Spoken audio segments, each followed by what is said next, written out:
Vladimir Putin invadiu a Ucrânia para expandir a Rússia. Mas, enquanto suas tropas pagam um preço altíssimo para conquistar pequenos territórios na Ucrânia no oeste, a Rússia está perdendo 40% do seu próprio território no leste. 7 milhões de quilômetros quadrados, quase o tamanho do Brasil inteiro. Esse é o tamanho do problema. E não estou falando de uma invasão qualquer. Estou falando de algo muito mais inteligente. Algo que Xi Jinping e Kim Jong-un estão fazendo enquanto o mundo volta sua atenção para a Ucrânia. E Putin, bem, ele não pode fazer nada para impedir. Como você perde metade de um império sem disparar um tiro? É isso que eu vou te mostrar agora. Em outubro de 2025, o Serviço de Inteligência Estrangeira da Ucrânia publicou um relatório preocupante. O documento diz que Putin se tornou tão desesperado para manter sua guerra na Ucrânia funcionando que ele está pagando seus aliados de uma forma que nunca imaginou com o território russo. O extremo oriente da Rússia, uma região quase do tamanho de um continente, está caindo nas mãos da China e da Coreia do Norte. E a parte mais louca, Putin autorizou tudo isso. Mas antes de entender como chegamos aqui, você precisa saber de uma coisa: a China nunca esqueceu o que a Rússia fez. Em 1858, o Império Russo era forte, a China fraca, e a Rússia aproveitou. Forçou a China a assinar o que eles chamam, até hoje, de tratados desiguais. Com esses tratados, a Rússia tomou territórios gigantescos ao norte do rio Amur. Pegou tudo que hoje é a região de Primorsky. Foi assim que conseguiu Vladivostok, um dos portos mais importantes da Rússia. Para a China, isso nunca foi esquecido. Faz parte do que eles chamam de século da humilhação. E em 1969, essa história quase explodiu em guerra nuclear. Tropas chinesas e soviéticas se enfrentaram numa ilha disputada no rio Ussuri. Foi sangrento, foi perigoso e deixou uma cicatriz permanente entre os dois países. Hoje, oficialmente, China e Rússia são parceiros estratégicos. Mas em 2023, a China fez algo revelador. Publicou um mapa oficial onde colocou os nomes históricos chineses nas cidades russas do Extremo Oriente. Vladivostok virou Haishenwai no mapa. Khabarovsk ganhou seu nome chinês de volta. Foi um recado sutil, mas bem direto. É como se dissessem: estamos lembrando e talvez um dia vamos querer isso de volta. Agora vamos para o presente. A China está entrando no Extremo Oriente russo de uma forma que nunca vimos antes. Até o final de 2025, os investimentos chineses na região devem chegar a 1 trilhão de rublos. Isso é cerca de 12,6 bilhões de dólares. Putin acha que está recebendo um grande favor. Mas a China, bem, ela não investe assim por bondade. E aqui chegamos num ponto importante. Normalmente, a China usa sua iniciativa Cinturão e Rota para ganhar influência. O esquema é simples. Os chineses emprestam dinheiro para países pobres construírem infraestrutura. Esses países ficam endividados. E a China ganha controle. Já garantiu 22 bilhões de dólares em pagamentos dos 75 países mais pobres do mundo. Mas no Extremo Oriente Russo, a China não está seguindo esse padrão. Não está construindo portos, não está fazendo estradas. Estão fazendo algo ainda mais inteligente, criando dependência comercial.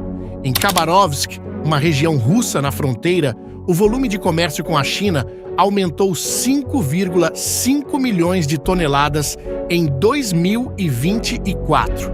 Na primeira metade de 2025, o comércio explodiu mais 36%. Viktor Kalashnikov, um senador russo de Khabarovsk, admitiu isso publicamente.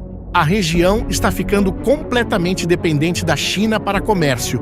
E quando você depende de alguém para sobreviver economicamente, essa pessoa tem poder sobre você. Poder total. A China está construindo uma alavanca. E quando a hora certa chegar, vai usar essa alavanca para conseguir o que quiser. Mas o investimento não é tudo. A China também está extraindo recursos naturais russos, madeira, minérios, energia. Tudo que o Extremo Oriente tem, a China está levando. E cada recurso que sai é dinheiro que Putin perde, dinheiro que a Rússia precisa para pagar sua guerra. Porém, tem algo ainda mais profundo acontecendo. A China está mudando a cara do Extremo Oriente, demograficamente. Até 2 milhões de cidadãos chineses já estão vivendo e trabalhando na região entre os Montes Urais e Vladivostok. E a maioria deles está lá com a total aprovação de Putin. Trabalham sem visto. Operam em zonas econômicas especiais. Essas zonas são fascinantes. São áreas dentro da Rússia onde as regras não são totalmente russas. As leis de negócios são diferentes. O comércio funciona de jeito diferente. Na prática, são pedaços da Rússia onde a China manda. Pare para imaginar isso. Território russo funcionando com regras chinesas. É uma forma de ocupação silenciosa. Sem tanques, sem soldados, apenas pessoas, apenas negócios, apenas controle. Mas sabe o que é mais estranho?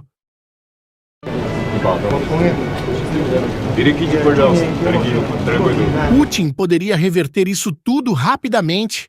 Tecnicamente, ele tem o poder de cancelar essas zonas especiais e expulsar os trabalhadores chineses. Mas tudo indica que ele não vai fazer isso tão cedo, porque se fizer, perde o apoio da China. E sem a China, a guerra na Ucrânia para. É simples assim. Putin está em uma prisão. E a China não está sozinha nessa história. Tem outro jogador na parada.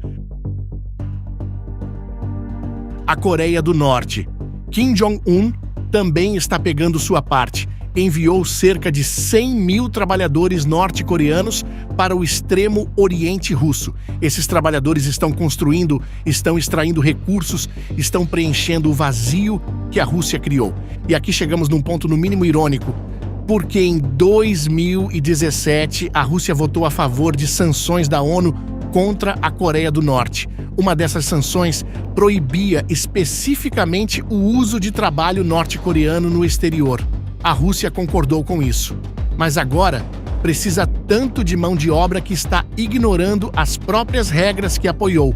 Está violando sanções internacionais abertamente. E Kim Jong-un está lucrando muito com isso. Cada trabalhador gera dinheiro para o regime. Estima-se que a Coreia do Norte esteja ganhando 600 milhões de dólares por ano só com esse trabalho. É dinheiro que vai direto para o programa nuclear de Kim, direto para seus mísseis.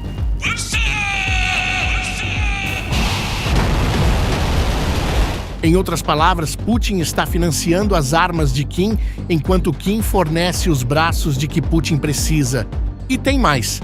Esses trabalhadores norte-coreanos estão desenvolvendo exatamente os recursos que a China quer. É uma sinergia perfeita. Os norte-coreanos extraem, a China compra, a Rússia perde controle. Todo mundo ganha, menos Putin. Mas, afinal, por que Putin deixou chegar a esse ponto? A resposta está na história recente da Rússia. Em 2013, Putin declarou o que chamou de pivô para o leste. A ideia era simples: reduzir a dependência da Rússia nos mercados europeus, se aproximar da Ásia, ganhar influência na região do Pacífico. No começo parecia inteligente, mas em 2014 tudo mudou. Putin anexou a Crimeia. O Ocidente respondeu com sanções. E o pivô para o leste deixou de ser uma escolha estratégica. Virou uma necessidade desesperada. A Rússia precisava de novos parceiros. E precisava disso rápido. Então, em fevereiro de 2022, Putin lançou a invasão total da Ucrânia. As sanções ocidentais explodiram. Foram as mais pesadas da história moderna. A Rússia foi cortada do sistema financeiro global, suas reservas foram congeladas, seus produtos banidos e Putin ficou sem opções. Só restava a China, e a China sabia disso. Veja o que aconteceu com o petróleo russo. Antes da guerra, a Rússia vendia para a Europa a preços normais. Agora, vende para a China e a Índia com descontos enormes.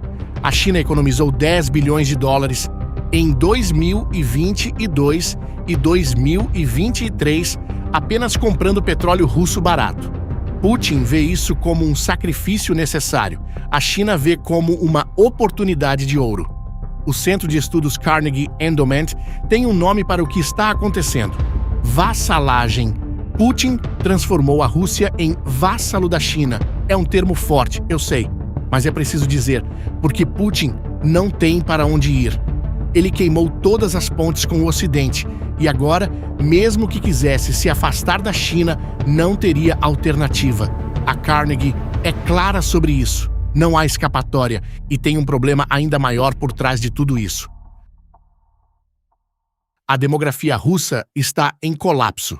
A taxa de fertilidade da Rússia é de 1,4 nascimentos por mulher. Para manter a população estável, precisa de 2,1. O fato é que a população russa está encolhendo. Hoje, são 145 milhões de pessoas. Até meados do século, serão 136 milhões. E a guerra está acelerando tudo isso. Centenas de milhares de jovens russos morreram na Ucrânia. A maioria deles veio de regiões pobres e remotas, como é o caso do Extremo Oriente que estamos mostrando aqui. Essas áreas já estavam perdendo população, agora estão sangrando. E quem está preenchendo o vazio? Os chineses, norte-coreanos, trabalhadores da Ásia Central. Em outras palavras, o Extremo Oriente está deixando de ser russo. Putin não tem pessoas suficientes para povoar sua própria terra, mas Xi Jinping tem. E Kim Jong-un também. É por isso que Putin não pode recusar. Não é apenas sobre economia, é sobre sobrevivência demográfica. Se Putin rejeitar esses trabalhadores estrangeiros, o Extremo Oriente vira um deserto vazio. Se aceitar, perde o controle. Não há vitória aqui, só diferentes tipos de derrota. Agora, vamos fazer as contas. A Rússia controla cerca de 20% da Ucrânia atualmente. Levou 3 anos e meio de guerra brutal para chegar lá. Durante todo o ano de 2025, os ganhos territoriais russos representaram apenas 1% do território ucraniano. 1%. Em um ano inteiro, restam 80% da Ucrânia para conquistar. Se o ritmo continuar assim, Putin vai precisar de décadas de guerra, décadas de dependência da China e da Coreia do Norte, décadas pagando com território russo. E a China está fornecendo as ferramentas para essa guerra continuar. Um relatório da United 24 Media, de 15 de outubro de 2025, revelou que a China está fornecendo 80% das peças críticas que Putin precisa para sua guerra de drones. Sem essas peças, a estratégia aérea russa colapsa. Desde maio de 2025, a Rússia lança pelo menos 4.000 drones por mês contra cidades ucranianas. Cada drone depende de componentes chineses.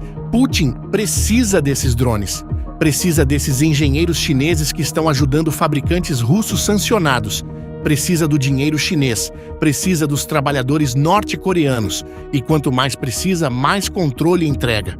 Mas então, o que podemos esperar daqui para frente? Onde isso vai parar? Bom, aqui existem 3 cenários possíveis.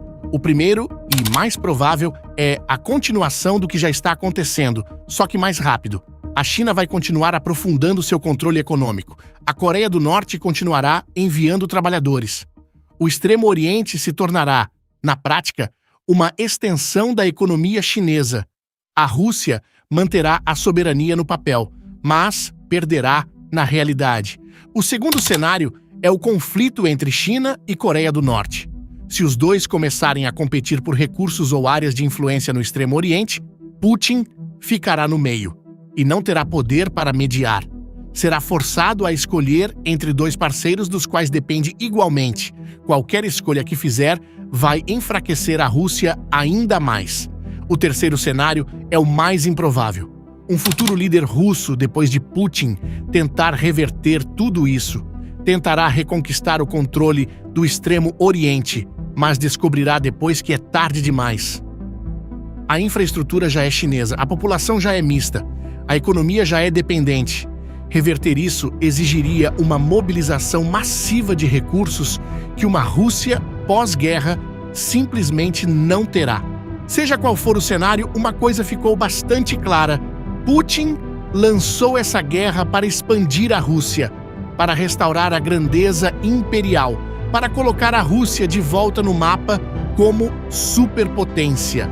Mas o resultado foi o oposto. Ele criou a maior transferência estratégica de território e controle da história recente, não com tanques, não com invasões, mas com dívida, com necessidade, com desespero.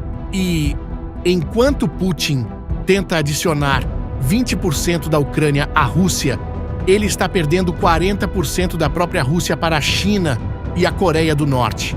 Está pagando por centímetros no oeste com milhões de quilômetros quadrados no leste. Essa é a matemática brutal da ambição imperial no século XXI. Putin pode nunca ver as consequências totais do que fez, mas a história vai lembrar, não como o homem que expandiu a Rússia, mas como o homem que perdeu o controle dela. E você, o que acha? Acredita que daqui a uns 20 anos a China vai controlar o extremo oriente russo de vez? Deixa a sua opinião aqui nos comentários. E se esse vídeo te fez ver a guerra da Ucrânia de um jeito diferente, compartilha com alguém que precisa saber disso. Se inscreve no canal para mais conteúdo sobre geopolítica e o que realmente está acontecendo no mundo. Valeu e até a próxima!